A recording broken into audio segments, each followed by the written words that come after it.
A Casa de Combarro, a antiga sede do Ateneo Corredoira, converterase nun centro de información turística. Despois da Semana Santa comezarán as obras de rehabilitación integral para adaptar o espazo a este novo uso. Estarán financiadas pola Deputación de Pontevedra, que realizará un investimento de 240.000 euros. Que tal, saúdos? Lousame vaise beneficiar dun programa do Goberno Central para ampliar o 5G no rural. Anunciou esta mañá a subdelegada do Goberno na Coruña nunha visita ao municipio. Ali repasou tamén os investimentos do Executivo Central na localidade, que superan o $500.000 de euros, con actuacións encamiñadas á mellora da eficiencia do alumeado público ou tamén para a musealización digital e a adecuación do edificio histórico das Minas de San Fins. Pontevedra incorporará un novo servizo na súa xestión de residuos. Trátase dun punto limpo móvil que percorrerá os barrios e parroquias da cidade no marco do novo contrato que se porá en marcha no concello. É unha unidade con 17 puntos de recepción de distintos materiais que van dende pilas a cargadores, pasando incluso por voluminosos. E o Salón do Libro Infantil e Xuvenil de Pontevedra pechou por todo alto outra edición multitudinaria. Máis de 20.000 escolares e público familiar pasaron polas actividades e os expositores despregados no recinto feiral. Durante os 17 días que durou o salón, 34 centros puideron gozar de preto de 150 actividades. Houbo ademais outras tantas para bebés e público adulto. O Asmúbal segue aínda nunha nube tras a gran xesta desta fin de semana. O equipo de Meaño proclamouse campeón da Liga de Prata de balonmán nun encontro ante o Leganés, no que as meañesas se impuxeron 39-29. O equipo xogará agora a fase de ascenso co gran obxectivo de lograr pasar a Liga de Ouro.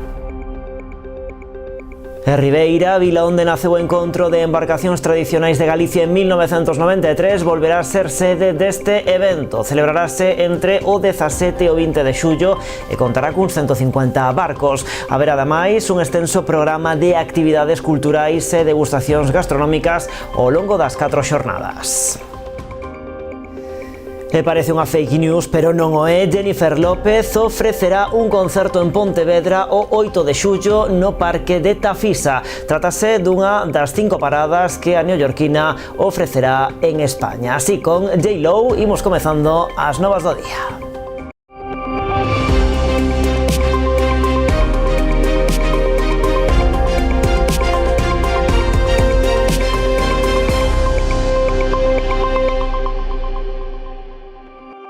A Casa de Combarro, a antiga sede do Ateneo Corredoira, converterase nun centro de información turística. Despois da Semana Santa comezarán as obras de rehabilitación integral deste espazo para adaptalo aos novos usos. Estarán financiadas estas obras pola Deputación de Pontevedra, que realizará un investimento de 240.000 euros.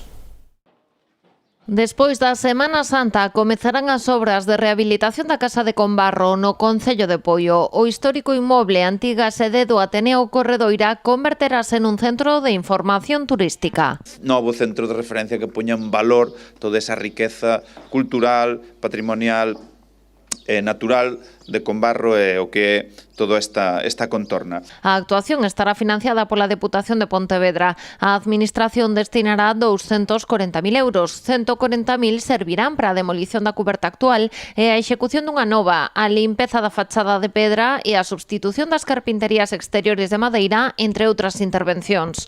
Os 100.000 restantes mobilizaránse a través do Servizo de Turismo para a musealización do inmoble.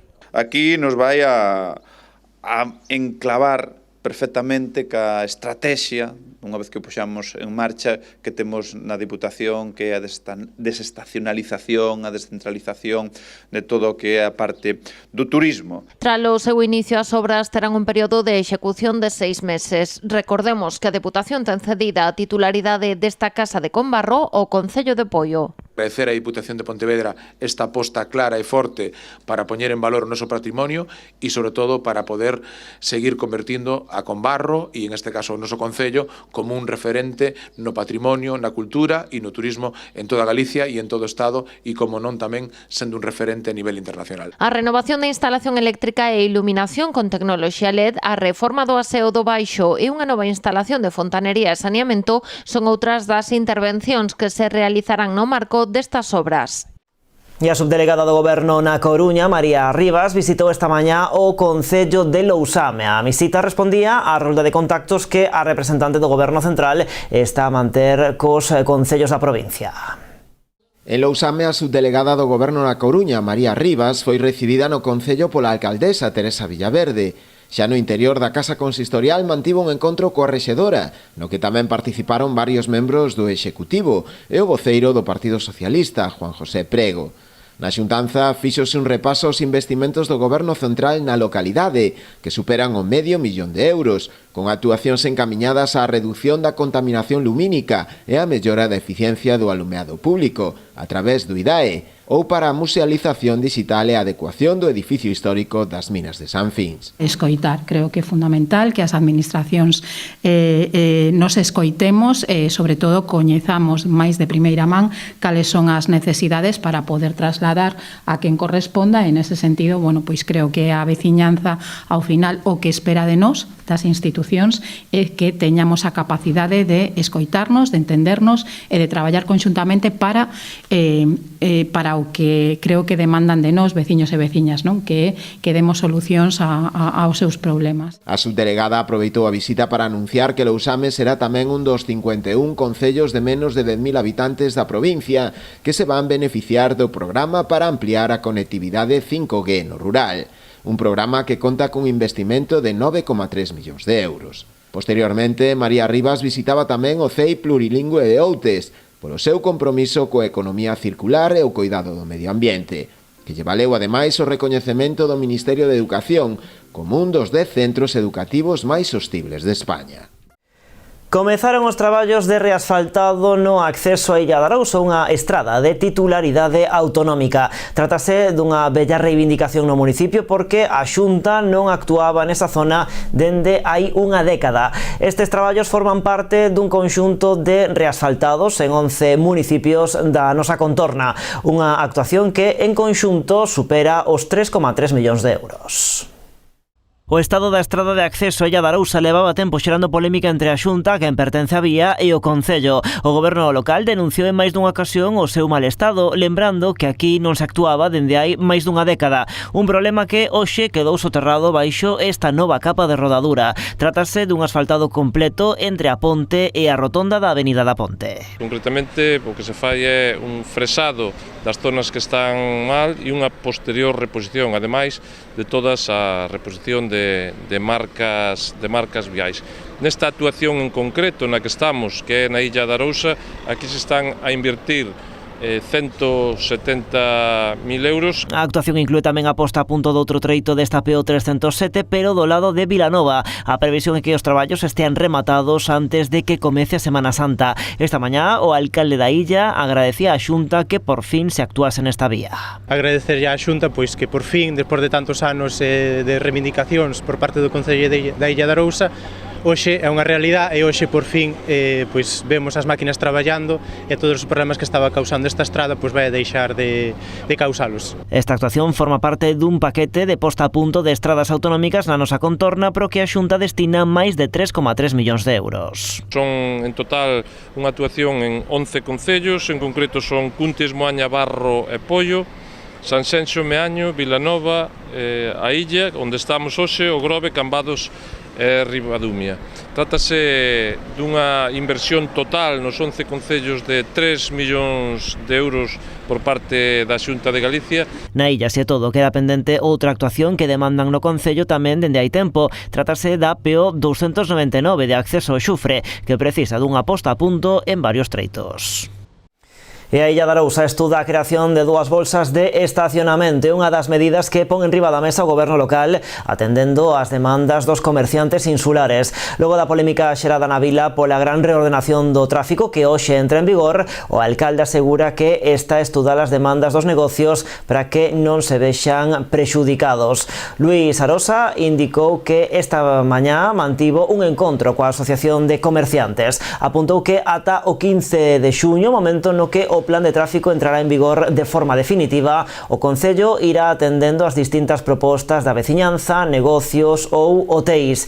Amósase convencido o alcalde de que esta reordenación do tráfico que afecta a 45 rúas non terá impacto na economía local. Cree que isto non afectará, por exemplo, na Semana Santa, porque en todo caso dixo o único que pode afectar esta campaña é o mal tempo, pero non os cambios no tráfico.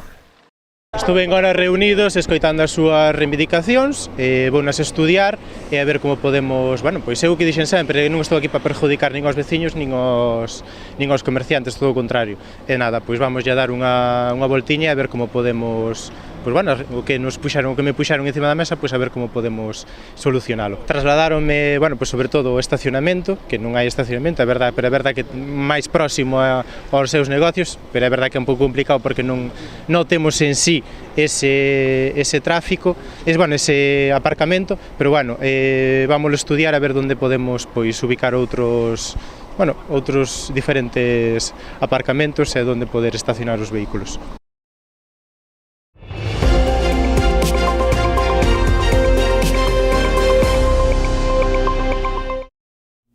Os bombeiros de Ribeira extinguiron a pasada tarde un incendio nun chiringuito emprazado no Paseo de Coroso. As lapas orixináronse pasadas as 7 da tarde e estendéronse con gran rapidez polo exterior da instalación, chegando a afectar a parte do mobiliario. A rápida intervención dos bombeiros, apoiados polo GAEM de Ribeira, evitou que acabaran alcanzando o interior, onde se almacenaba diverso material.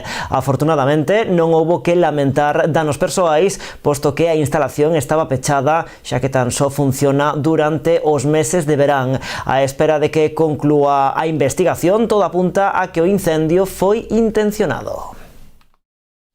Imos agora ata Pontevedra, que vai incorporar un novo servizo na súa xestión de residuos. Trátase dun punto limpo móvil que percorrerá os barrios e parroquias da cidade no marco do novo contrato que se porá en marcha no Concello. É unha unidade con 17 puntos de recepción de distintos materiais que van dende pilas a cargadores, pasando incluso por voluminosos. Un punto limpo móvil como este percorrerá os barrios e as parroquias de Pontevedra para facilitar a xestión de residuos á veciñanza. Trátase dun novo servizo que estará a súa disposición coa posta en funcionamento do novo contrato de residuos do municipio. Un servicio fundamental de pequenas cousas que non se van a levar a un punto limpio porque non ten sentido, pero que tampouco deberían meterse no contentor que recolla os restos non reciclables, non? Por exemplo, unha sartén. Non vas a ir a levar unha sartén ao campiño, senón que vai pasar unha vez ao mes ou cada 15 días e reservas ali para entregar nese punto limpio, non? Aí se recollen todo tipo de cuestións. Esta unidade, fabricada en Vilagarcía de Arousa, está equipada con 17 puntos de recepción para distintos materiais, dende pilas a tixolas, pasando por produtos tecnolóxicos e mesmo certos voluminosos. Lo estamos configurando en función das necesidades de cada concello. Este concretamente ten 17 bocas selectivas que son configurables según o que nos demande cada administración, cada empresa de servizos, ¿no? Desde aerosóis e latas hasta obxectos metálicos de menase de cociña, tubos fluorescentes, hasta un largo etcétera, ¿no? O que aínda está por determinar é o calendario de rotación deste punto limpo móvil polos barrios e as parroquias pontevedresas. Vamos a negociar entre a empresa e o Concello en que ubicación se vai a poñer e que días. No sitio onde se pon esa ubicación vai haber unha columna que explicará que é o que se recolle nese punto limpio e os días que vai a estar aí disponible. Esas pequenas fraccións que en moitas ocasións, a veciñanza non a deposita, non a traslada ao punto limpo que existe no polígono. Desta maneira, estamos acercando as parroquias e os barrios un servizo de proximidade e de comodidade ao mesmo tempo, non? Dende a empresa explican que puntos limpos móviles semellantes a este xa están operativos noutros concellos galegos con moi bons resultados, como é o caso de Vilagarcía ou Boiro. Máis cousas, o PSOE de Rianxo demanda a rehabilitación dos baixos das vivendas dos mestres. Ademais de dotar o municipio dun novo espazo social para a veciñanza, entenden que é unha obra imprescindible para garantir a seguridade estructural do edificio.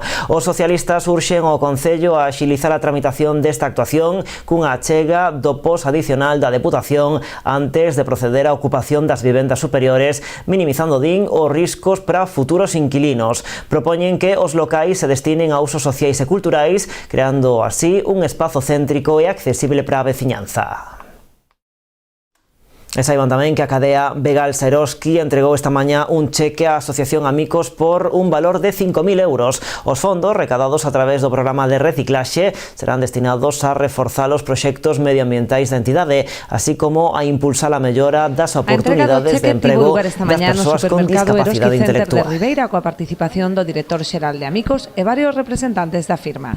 A doazón foi posible grazas á valorización realizada tras a xestión de preto de 40.000 kilos de tapóns de plástico e aceite recollidos nos establecementos da rede comercial de Eroski e autoservizos Familia en Galicia, Asturias e Castela León e que foron reciclados polos clientes durante o pasado ano. Canalizamos, é dicir, todos os residuos que os clientes nos aportan, pois nos tratamos de valorizar e todos os residuos valorizados, pois o importe da valorización, pois colaboramos con entidades como Amicos para que tamén teña un fin social esa valorización deses residuos.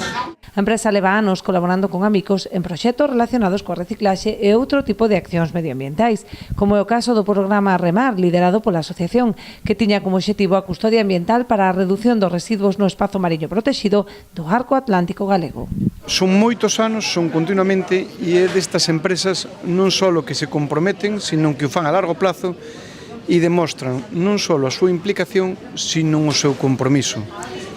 É difícil encontrar destas empresas con este nivel de compromiso e ademais que compartimos un camiño común como é o da economía social, que é a base do crecemento e ademais un motor de transformación social. Vilagarcía estrea unha nova iniciativa musical, chámase O Cantarousa. Coñecemos máis detalles logo da publicidade.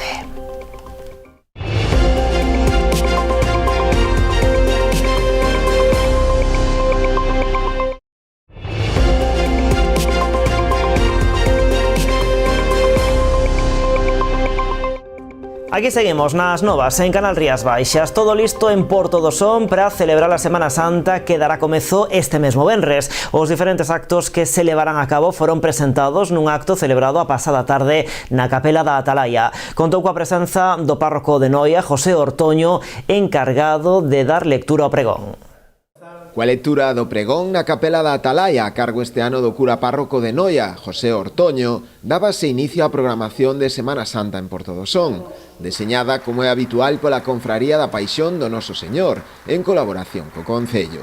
Os actos religiosos darán comezo o venres 11, coa misa solemne ás 8 da tarde na igrexa parroquial, na honra a Virxe das Dores, en memoria dos confrades falecidos, aínda que este ano non sairá procesión. A primeira celebración comeza o venres día 11 da Virxe das Dores. Celebraremos a misa solemne na súa honra en memoria dos cofrades fallecidos, pero 18 anos despois de que esta cofradía recuperase esa procesión, este ano non é posible por non reunir os hombros suficientes, polo tanto sentimos que non poda sair, quedando suprimida esta procesión este ano. Seguiránlle o domingo 13 a bendición de Ramos ás 11 da mañá na Praza de España, o martes santo o día 15 co tradicional Vía Crucis ás 10 da noite dende a Capela da Atalaya e as xornadas do xoves e do venres santo. As actividades religiosas da Semana Santa sonense terán o seu broche final o domingo de Resurrección, o día 20, coa procesión de Xesús o Glorioso e o encontro de Resurrección dende a Atalaya ata a igrexa parroquial, onde se oficiará a misa. Dende o Concello, que colabora coa Confraría da Paixón do Noso Señor na organización dos actos, destacaron o traballo da entidade. que co seu esforzo e devoción fan posible poder manter viva a chama da Semana Santa sonense. A Semana Santa en Porto do Son é moito máis que un conxunto de actos litúrxicos e de procesións. É parte da nosa vila, do noso pobo e da nosa identidade. É o recordo dos que nos precederon, daqueles que nos transmitiron esta herdanza e que hoxe temos responsabilidade de custodiar e de transmitir. É un momento de reflexión, de encontro e de comunidade. Cando as procesións percorren as nosas rúas, deixamos unha pegada que perdura no tempo e que traspasa xeracións. E iso é posible gracias a todos e a todas vós, a quenes traballades incansablemente, a quen dedicades tempo e esforzo para que esta tradición non decaia, senón que siga medrando e fortalecéndose ano tras ano. E Meaño están decididos a que a romaría de San Bieito de Palermo de Covas, máis coñecido como o Negro, volva a gozar do esplendor que tiña no pasado. Un grupo de veciños e veciñas quere recuperar esta festividade relixiosa na que antes participaban milleiros de romeiros. A cita vai ser o martes de Pascua, vindeiro día 22, con programación relixiosa e tamén festiva durante toda a xornada. A veciñanza fai un chamamento a participar no San Bieito Negro como un xeito de manter vivas as nosas tradicións e identidade. En tempos, seica en Covas, no concello de Meaño, a romaría do San Bieito de Palermo reunía a milleiros de devotos. A festa foi pouco a pouco vindo a menos, pero agora un grupo de veciños está a traballar para que a festividade de San Bieito Negro volva a gozar do esplendor que tiña no pasado. Detrás desta iniciativa está a Asociación Cultural Santa Cristina de Covas. Que acudan aquí, pois como facían fai décadas, os nosos avós e nosos pais, pois milleiros de peregrinos, e que acudan a misa, que é un santo moi milagreiro, e recuperar, porque é unha forma de que as tradicións vivan e que perduren de xeración en xeración. E para recuperar esas tradicións e manter viva a nosa identidade, a organización está a preparar unha intensa programación para o martes de Pascua, que este ano é o vindeiro día 22 de abril.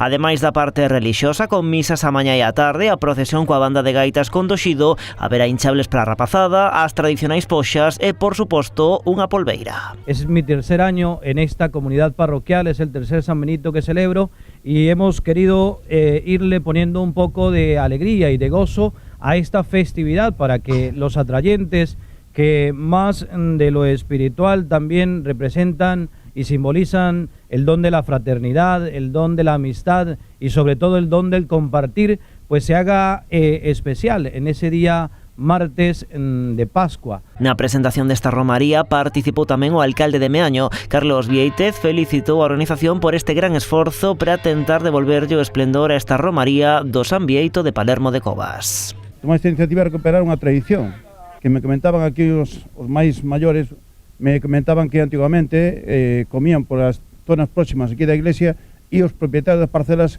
cortaban o alcacén, creo, o alcacén así, cortábano para que non o tumbaran. Entonces, non chegar a ese volumen, pero sí intentar recuperar. E darlle gracias tamén ao señor cura por colaborar, digamos, nesta iniciativa. Entón, combinaríamos a parte religiosa, digamos, coa parte un pouco máis laica. Así que xa saben, se o luns de Pascua, devotos e festeiros, temos unha cita na Romaría das Cabezas, o martes tampouco podemos faltar a do San Bieito de Palermo de Covas. E xa que falamos de festas, saiban tamén que a Consellería do Mar apoiará un ano máis a celebración da Festa da Xouba de Rianxo, que este ano chega a súa 30ª edición. O Conselleiro do Mar, Alfonso Villares, trasladoulle ao alcalde da localidade, Julián Bustelo, a vontade do goberno galego de colaborar con esta cita gastronómica que se celebra todos os anos no mes de xullo. Deste xeito, a Administración galega aposta por seguir dando a coñecer un dos nosos produtos pesqueiros máis representativos, que conta ademais cun de calidade propio dende o ano 2023. E agora a cultura, o Salón do Libro Infantil e Xuvenil de Pontevedra pechou por todo o alto outra edición multitudinaria. Máis de 20.000 escolares e público familiar pasaron polas actividades e os expositores despregados no recinto feiral. Durante os 17 días que durou o Salón, 34 centros de ensino colaboradores de educación infantil, primaria e secundaria puideron gozar de preto de 150 actividades concertadas en horario de mañá. Propostas as que hai que sumar outras 150 50 iniciativas para bebés, contacontos, obradoiros ou espectáculos e numerosas propostas para público adulto, como faladoiros, cata de viños ou as soarés poéticas. Na xornada de despedida, o espectáculo de clausura correu a cargo de Rock Lab, que é signado por Contaz Lingua de Signos en colaboración co coro de Barcelos, a Sinfónica de Pontevedra e o alumnado do Colexio Marcos da Portela. E o recinto feiral de Pontevedra volverá a coller este ano o Encontro de Palilleiras, que neste 2025 celebra a súa 17ª edición. A cita completou a súa capacidade e 1 milleiro de palilleiras estarán na cidade o vindeiro 27 de abril, ademais dos stands de artesanía que se montan ao redor do evento. Dende o Concello destacan a importancia da cita organizada pola Asociación Afieitiña, que contribúe a poñer en valor a artesanía galega. Como acción previa ao programa oficial, a asociación promove esta fin de semana, os días 12 e 13, un obradoiro coa profesora húngara Vistra Pisascheva, unha artista cuxo traballo caracterízase por converter as paisaxes en encaixe. Encontro dos máis importantes, se non o máis importante que hai no Estado, pola calidade, non, das palilleiras que se acercan, tamén pola calidade dos postos que se montan de artesáns que sirven todo o material que fai falta para palillar. Pon en valor a artesanía, que ademais cada vez ten máis importancia económica, quer dizer que cada vez hai máis, podíamos chamar nichos de emprego, grandes ou pequenos, porque se pon de moda, tanto para a moda en xeral, como para outro tipo de agasallos que se fan por parte das palilleiras, non? E recuperamos tamén, en fin, o encaixe histórico de Pontevedra e de todo Galiza, non? Como sabe toda a xente, a palillada nosa é boa, faise ben porque ten moi bo acceso para xente que ten problemas. Temos xente que ven en silla de rodas a palillar, xente con dificultad, e o recinto ferial préstase moi ben para iso. Este ano vamos a ter unha decoración e unha temática que vale a pena ir a vela, pero non queremos descubrila porque vai ser un secretiño. Vila García estrea iniciativa musical. O Conservatorio Profesional de Música pon en marcha o Cantarousa, unha actividade marcada no 20º aniversario do centro. Trátase dun coro infantil composto por case medio milleiro de nenos e nenas de varios colexios de primaria do municipio. Participan a Escardia, a Lomba, o Piñeiriño, Rubiáns, Vilaxoán, Sagrada Familia e San Francisco. Tamén actuarán alumnos do Conservatorio. O grupo está en proceso de ensaio preparándose para a posta de longo. A actuación final será no Auditorio Municipal o vindeiro 25 de abril. Este día interpretarán cancións populares de diferentes partes do mundo, mesmo empregando outros idiomas como o suajili ou o xaponés. No repertorio haberá tamén temas máis actuais como a banda sonora da película infantil Baiana. O día 25 realizarán dous pases, o primeiro ás 5:30 da tarde e o segundo ás 7. En ambos haberá un acompañamento musical en directo interpretado por profesores e estudantes do Conservatorio. A entrada será de balde, pero con invitación que poderá retirarse no propio centro os días 22, 23 e 24 de abril. O obxectivo non é só realizar un concerto, senón vivir un proceso educativo compartido, no que os docentes, o alumnado e as familias traballan da man, descubrindo o poder da música como ferramenta de cohesión social, creatividade e expresión. Ese proceso está a desenvolverse en 3 fases principais.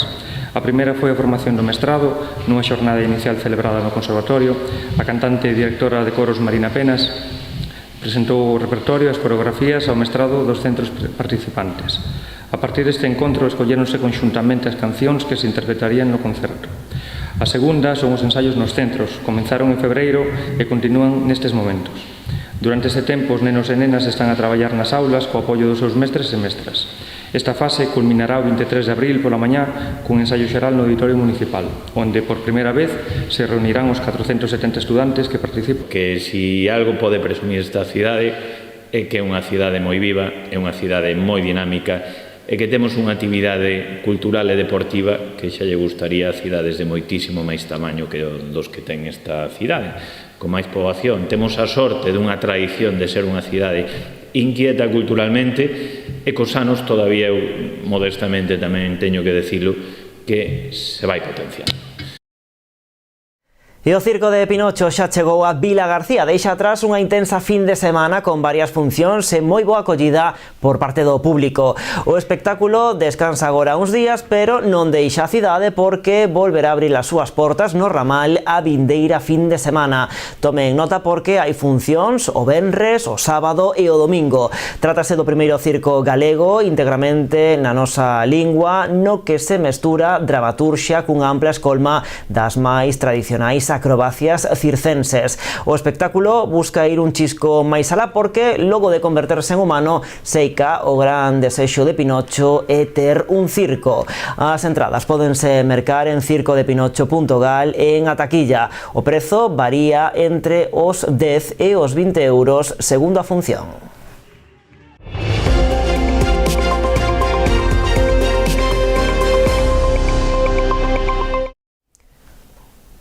O Asmúbal segue aínda nunha nube tras a gran xesta desta fin de semana. O equipo de Meaño proclamouse campeón da Liga de Prata de balonmán.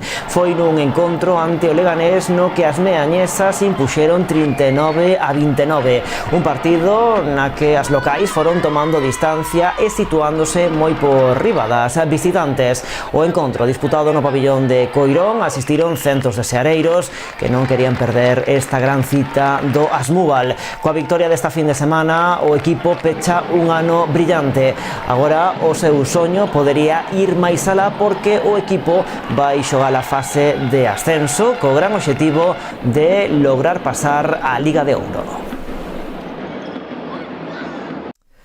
E máis de 1000 nenos participarán no torneo solidario de fútbol base con Galsa que se celebrará na Pobra o 24 e 25 de maio. Como en anteriores edicións, a finalidade do evento deportivo é a recadación de fondos para a Fundación Aladina. O Estadio Pobrense da Alta acollerá entre o 24 e o 25 de maio o torneo solidario de fútbol base con Galsa. Trátase da 7ª edición desta cita deportiva impulsada por Julio Mariño, co fin de recadar fondos para a Fundación Aladina que apoia a nenos con cancro e as súas familias. Esta es la 7ª edición del torneo internacional con Galsa. Pues cuando empezamos en el 2018 parecía que era una utopía poder traer algún equipo concreto y hoy, 8 años más tarde, pues una utopía es no poder traer a cualquier equipo que quiera venir al torneo. En Aladina llevamos ya 20 años, que cumplimos este año, dando apoyo emocional, psicológico y material a los niños enfermos de cáncer y a sus familias.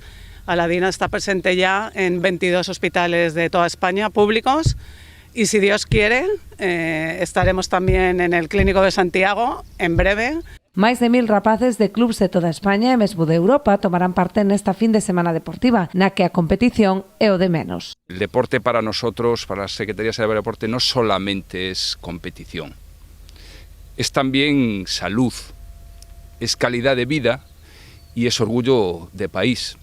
Por lo tanto, creo que encaja muy bien con algunos de nuestros programas, como por ejemplo es el SOGADE. Ademais das administracións públicas e a Federación Galega de Fútbol, a cita conta co apoio de numerosos patrocinadores, con Galsa a cabeza. Lo que se ve aquí es el fútbol como una herramienta de apoyo a los demás, ¿no? De solidaridad, de trabajo en equipo, de generosidad y de compromiso, que al final creo que es lo que tiene Julio con la fundación y con el proyecto, ¿no? Y bueno, nosotros desde la empresa siempre nos gusta hablar de dinamizar económicamente la zona, ¿no? Y al final, bueno, pues aparte de ser un torneo solidario, creo que el hecho de que, bueno, creo que son casi 1000 niños que vienen a jugar al fútbol aquí a este torneo, con lo cual al final supone un claro ejemplo de dinamización comercial de la zona, económico. O padriño do evento este ano será o pobrense Rubén López, actual seleccionador galego sub-16. E Ribeira acollerá este verán o 17º encontro de embarcacións tradicionais. Celebrarase entre o 17 e o 20 de xullo e contará cuns 150 barcos. Haberá ademais un extenso programa de actividades culturais e degustacións gastronómicas ao longo das 4 xornadas. Ribeira, a vila onde naceu o Encontro de Embarcacións Tradicionais de Galicia en 1993, volverá a ser sede deste evento. A Federación Galega pola Cultura Marítima e Fluvial e o Concello de Ribeira, en colaboración coa Confraría da Dorna, traballan xa na organización da cita que terá lugar do 17 ao 20 de xullo. Estamos moi interesados en que viñera a Ribeira, xa non só para nós conocer as embarcacións tradicionales que veñan de fora, porque, como di Pepe, en Culturmar son moi ricos en diversidade de embarcacións tradicionales, todas a vela, obviamente, xa non só para enseñarllas ao pueblo de Ribeira, sino para tamén mostrar como é a cultura do pueblo de Ribeira, porque o pueblo de Ribeira é un pueblo que saleu do mar, que saleu da agua. A organización estima que participarán no encontro máis de 150 embarcacións chegadas non só de toda a península, senón tamén de Europa e mesmo de América, cunha delegación que partirá dende Chile. Como os decía, esta é a segunda ocasión en que se celebra o encontro aquí. O encontro cambiou moito de formato, cambiou tamén de dimensión desde a primeira edición, vale, pensade que comezaron 5 colectivos, somos 44 agora, comezou tamén cunha pequena mostra e agora mesmo pois, estamos falando de máis dun 100 de embarcacións de todo tipo, de todas as tipoloxías e ademais con presenza peninsular moi importante e incluso extraeuropea. Non, este ano decíamos, temos unha representación ni máis ni menos que de Chile, moi importante ademais, non? Ademais de dar a coñecer o patrimonio marítimo, a cita servirá tamén para poñer en valor a cultura, tradición e gastronomía da vila. Dende a organización animan os veciños a implicarse na celebración da festa, decorando fachadas e balcóns con motivos mariñeiros. Ribeira vai ser un fervedoiro de xente. Esa xente pois vai a ter todo tipo de actividades. Xa o comentaba antes Pepe ou Jota, que vamos a ter dende exposicións, vamos a ter tamén unha boa representación da nosa gastronomía local grazas a colaboracións tamén con outras institucións como pode ser o GALP, as confrarías, a cooperativa de armadores, etc. Queremos mostrar que Ribeira é mar, pero tamén queremos que se deguste a calidade dos nosos produtos. O detalle da programación cos horarios xa se pode consultar na web encontroembarcacións.gal. E a información e a desinformación sobre a saúde e a investigación serán os temas centrais que este ano se abordarán en Pontesán, a Feira de Saúde e Benestar de Pontevedra. A cita desenvolverase os días 26 e 27 de setembro e reunirá a decenas de asociacións sociosanitarias de toda Galicia. Este ano podíamos dedicarlle un pouquiño de tempo á información e á desinformación no eido da saúde. Que información é de fiar, de cal debemos sospeitar, como valorar as novas que continuamente saen sobre saúde, investigación e ciencia. Que canles podemos utilizar en busca de respostas ou axuda, que é algo primordial cando unha persoa recibe pois unha diagnose, e consellos e hábitos a seguir para mellorar o noso benestar. Imos a pôr o foco neste tema, con palestras, con actividades. A nosa finalidade é crear un espacio onde a poboación poda informarse directamente cos mellores profesionais nos diferentes campos dos temas que nos preocupan como usuarios do sistema sociosanitario. A feira tamén será unha gran oportunidade para que os profesionais inicien colaboracións como han feito os anos anteriores e de outro modo serían moi complexas, permitindo unha maior comprensión das necesidades da cidadanía e a xeración de posibles novas solucións. Este será o tema central deste ano, pero non o único que se abordará na programación de Pontesán, que volverá a incluir diferentes actividades, relatorios e obradoiros pro público. No seu marco, a organización busca sensibilizar sobre a importancia da saúde e o benestar, visibilizar as distintas capacidades e os retos que teñen por diante, promover a actividade deportiva e os hábitos saudables e reivindicar a equidade social e unha inclusión real. Tamén se abordarán temas como a sexualidade na terceira idade, a sobremedicación, enfermidades xenéticas, acoso escolar a nenos con discapacidade ou como presentar reclamacións sanitarias. Como novidade, este ano ofertaránse visitas guiadas e actividades especialmente deseñadas para centros educativos e de maiores.